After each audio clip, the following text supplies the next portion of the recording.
আমার ছেলে যাওয়ার ঠিক 7 দিন আগে সে 7 দিন আমার কাছে শুইছে যে বাবা তোমার কাছে শুই, তোমার বুকটা ধরে জাবড়ায় ধরে শুই।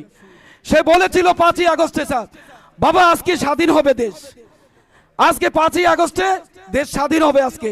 এর উদ্দেশ্যে সে গেছিল স্বাধীনের জন্য। সেই স্বাধীন আসে নাই, সেই স্বাধীন এখনো আসে নাই বাংলাদেশে। আমার সন্তান হারিয়েছি, একটি সন্তান, অনেক মায়ের একটি সন্তান ছিল, তারা বোঝে বেদনাটা কোথায়। আমরা আর কখনো ঘরে বসে থাকবো না, আমরা কিন্তু মাঠে নেমে যাব ইনশাল্লাহ।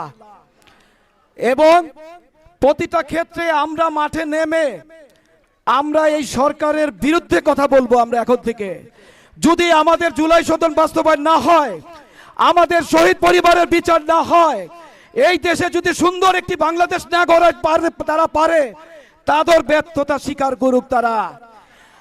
আমরা আরেকটি করে আমরা নির্বাচন করে এই দেশকে মুক্ত করে ছাড়বো ইনশাল্লাহ। আপনারা সবাই কাছে থাকবেন।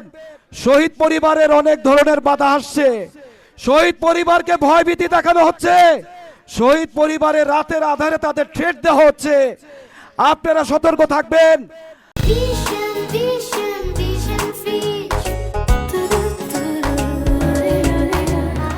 আমি মাননীয় মহামান্য এই যে রাষ্ট্রপতির এবং আজকে নতুন যে হয়েছেন এবং তারেক রহমানের উদ্দেশ্যেই আমি বলবো, তারা যেন এই শহীদ পরিবারদের নিয়ে তালবাহানা না করেন।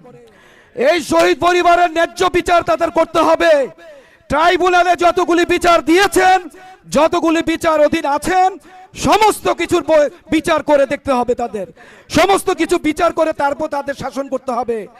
আমাদেরকে অবহেলা করা চলবে না, শহীদ পরিবারদের অবহেলা করা চলবে না। আহত পরিবাররা কাতরাচ্ছে, তাদের দিকে ফিরেও এখন তাকায় না। শহীদ পরিবার তো দূরের কথা, তারা আহত পরিবারগুলি যে অসুবিধার মধ্যে গুলি ফেস করতেছে তাদের দিকে তারা তাকায় না। তারা একটা অন্যরকম চোখে আমাদেরকে দেখছে এখন থেকে।